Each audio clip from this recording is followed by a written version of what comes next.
Have you ever eaten a full meal and then wonder, like, okay, what am I going to have next, though?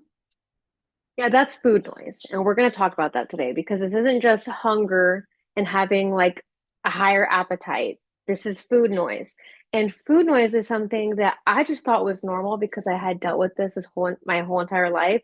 And it's not normal. And now I help clients go through it too. So, welcome to the Happy Medium Fit podcast. If you're new here, I'm Taylor. I'm a health and fitness coach. I help a lot of PCOS women, but I also just help women in general who want to learn how to lose the weight, but then never diet again. And the topic that comes up time and time again is guilt over food, shame over food, or just constantly thinking about it and food taking up the mental space in your brain that it shouldn't. And you might be like, "Hey, can you give me some more examples?" And I would love to do that. So it can come up in many different forms. So the first thing is like you having, I just dropped my headphones if you heard that. It's you having the battle and the conversation in between your head, almost like the angel and the devil on your shoulder of like, okay, you walk into the break room and a coworker offers you a donut and you're like, damn, I would love to eat a donut right now, but like, is that even worth it? Um, and then maybe you have the donut, and then later in the day, something else presents itself, and it's like, oh, well, I already like ate a donut today, so like, fuck it, might as well, just throw in the towel for the day. Or you're eating some cake. Let's just say you're having some cake, and maybe you didn't cut off a slice, and you're just grabbing a fork because you're the only one eating it. Like, I know I can't be the only one. Or maybe your household doesn't care. And you're having some cake, and then you'll have like three or four bites, and then you're like, "Ugh, okay, just a few more. Okay, just a few more." And now you're rationalizing it like, oh, well, who cares? Um, or talking yourself out of it. Like, I just ate. I really shouldn't be hungry. I shouldn't do that. Or I just ate, like I'm not even hungry, but I can't stop thinking about it. Like I still really want that cake. And just wondering and like playing a game with yourself or almost like negotiating of like, okay, I'm gonna eat this right now, but I'm gonna go like walk it off and go walk for an hour. Or I'm gonna add in an extra workout this week. Um, and just once again, like just trying to give you some examples of what that would look like because this was something that I didn't really like recognize was hindering me. And there's two reasons why this might be coming up. And it's your brain's natural response to this scarcity. And now, while the scarcity isn't necessarily real because it's like you have a pantry full of food, you have resources, like it's not out of like scarcity of that it's not available. It's perceived scarcity because of the rules that you have been placing on yourself. And these rules are not real. So I'm going to hopefully provide you with a ton of relief today and being able to like see things for what it is and then help kind of pulling yourself out of it and then plucking these old beliefs out of your brain and throwing them out because we don't need them anymore and they're not even helping you anyways because you're still stuck. So, um type 1 of this is kind of like the obsessive voice in your head. So, constantly thinking about food, constantly thinking about your diet. You're on Pinterest saving recipes, and then you're on ChatGPT and you're like, can you make me a meal plan to lose 10 pounds? You're constantly like looking for the next influencer, the next fitness coach, you're looking for the next big break that's going to resonate with you and just solve all of your problems. But like, you can't stop thinking about it. You take out your paper. I used to do this all the time. Like even now when I go through like old notebooks, or old like notes apps in my phone or like anything saved, it's like I would spend hours like writing out a meal plan, calculating all the calories, putting it in a spreadsheet, saving all the recipes, and just constantly thinking and planning and planning and planning and obsessing, mentally calculating, just like I don't even know, just down the rabbit hole. And so it's not that you love food more than anyone else. Like a lot of women struggle with this. And like, trust me, I love food. I show you guys all the food that I'm eating. I'm eating 2,100 calories a day right now. I eat dessert every single night. You guys see that I eat out on the weekends two, three, four times. I mostly like meal prep during the week just because that's what works best for me. But it's like, I'm eating. I'm a foodie. I probably eat double the amount that you eat every day. The second type that this kind of comes up as is more of like the hyper control boys. You are placing these rigid, strict rules on yourself. I can't have this. You have your list of your good foods, you have your list of your bad foods, and you feel productive when you're doing this. Like you're feeling really good, you're feeling motivated. You're like, hey, like if I just stick to this plan, nothing could possibly go wrong because like this is just what it takes. Um, and I know this can look like discipline and almost like praiseworthy on the outside, but it's not. And it's the thing keeping you stuck and exhausted. And now the hyper control over these rules and regulations you're putting on yourself is now creating an obsession. Like now you're obsessed again. So none of this is normal. The constant chatter, the mental I can't even talk, negotiation that you're doing with yourself, the obsessing before you even eat the meal, before you even go to the grocery store. And then it's like if someone's presenting something to you, and then while you're eating it, you're feeling guilty, you're feeling shame. So then it's like, why'd I even eat this? I couldn't even enjoy it. Like it wasn't even worth it. And then after, like, just like wanting to punish yourself and the guilt and the shame that follows, and feeling like, oh, I just, I'm throwing in the towel. Like, what's the point? Why should I even bother? Like, I hear you. I see you so deeply in this because that was also me. And like, I just thought that this was just the way that it was because that has been my reality since I was literally like 12 years old. Um, I would wake up and like the first thing I'd be thinking about is like food. I'd be starving. I'd be thinking about what am I going to eat today? I would be sad when I couldn't eat the foods that I wanted. And I'd be like, wow, like they're so lucky. They can just eat whatever they want. Like, must be nice. Because if I did that, like I have PCOS. So like I'm going to suffer the consequences. And like I'm going to gain weight from that meal while like it's not even going to affect you. Like, must be nice. Overthinking every single ingredient, cutting out gluten, cutting out dairy, um, every single portion, tracking every single thing diligently, and then like eating food I didn't even want to eat just because I thought it would make me skinny or that like there was actually good food versus bad food when there's not. There's not.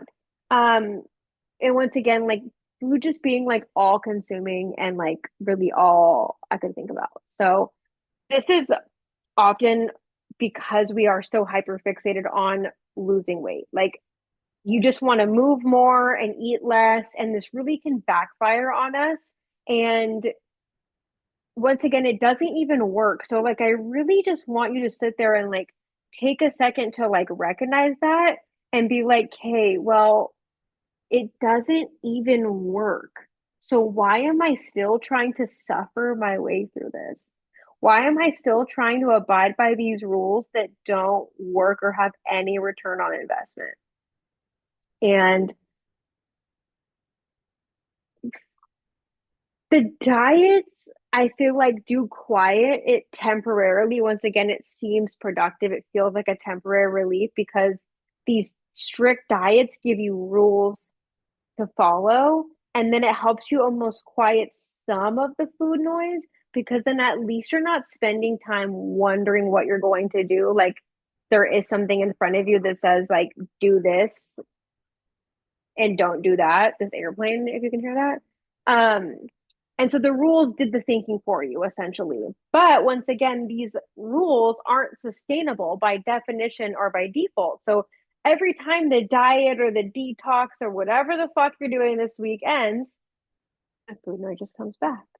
And it's actually louder than before because now it's being re-solidified in your brain that this is just the way that we associate, like this is the way we look at food and how we associate dieting with food, right? And then the root of the food noise, the root of the guilt, the shame cycle has never been touched. And now it's actually just being solidified and growing because now we're just giving more evidence to the food noise. So now our brain is recognizing, like, yep, this is the way that it is, and this is the way it's always going to be. And so until we remove ourselves from those rules and from this environment, it's never going to change. So it's not about never thinking about food again because obviously to heal this, we have to be still intentional about it and still think about it. But it's letting food take up the normal amount of space in your brain. And by removing food labels, there's no such thing as good or bad. By removing the need for perfection, I would also love to ask you right now, like, what is your definition of perfection? Like, what does that even look like? Because that's going to be different for everybody, which means perfection does not exist. It's a standard that you'll never be able to meet. Um, it means learning how to eat enough food on a daily basis to reach your goals and sure lose the weight, and then learn how to eat enough food to maintain your weight. And so there is a Goldilocks amount of food, and 90% of women coming to me are under eating. And I know that might be hard for you to believe, but that's really what's going on. It's not just always as simple as, eat a little bit less and you'll be okay. It's like a lot of women are in this under eating, overeating cycle. Um, and so it's about fueling your body with the correct amount so that your natural hunger, there's two hormones that control your hunger. And so that your hunger hormones and your appetite can be regulated. So then at least your physiological, physical needs are met. And then we can isolate it down to just mental. And then you will have the tools in your toolbox to know, like, hey, I can eat whatever I want without guilt anymore. And it's working every single week. So there's no guilt or shame to be had because it's working. So if I'm losing the weight and now I'm able to maintain it, then what's there to feel sorry about? Nothing. So food noise isn't a food problem, it's a control problem.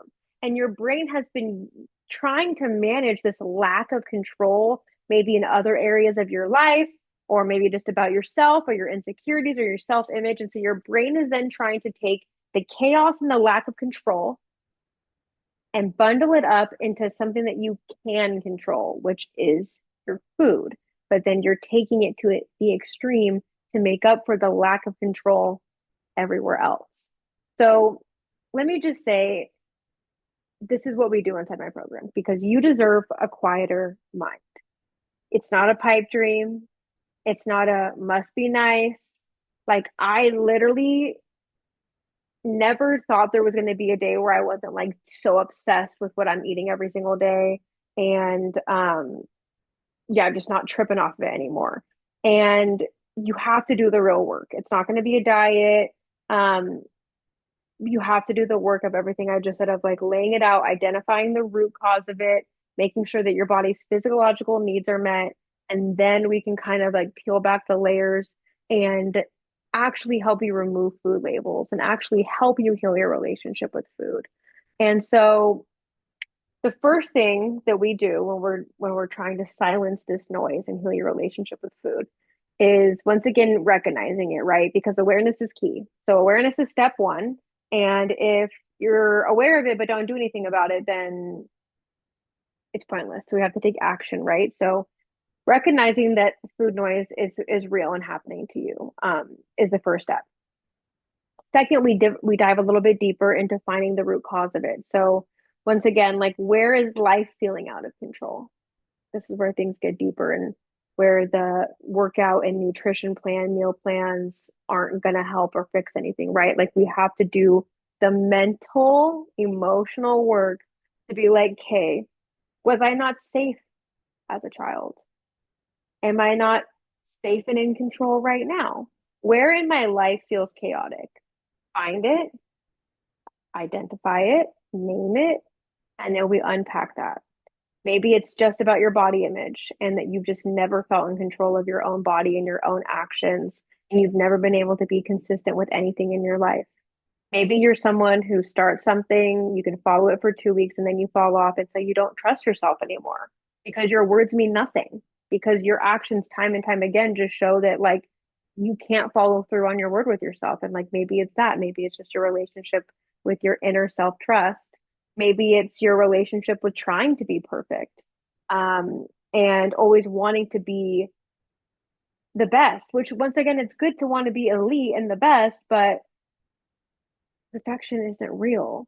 So if you're constantly chasing this thing that's unachievable, then of course you're going to fall short and be disappointed, right? So finding the root of it And then removing the food rules. No foods are off limits here. We eat ice cream every single night. We do all of this. Why?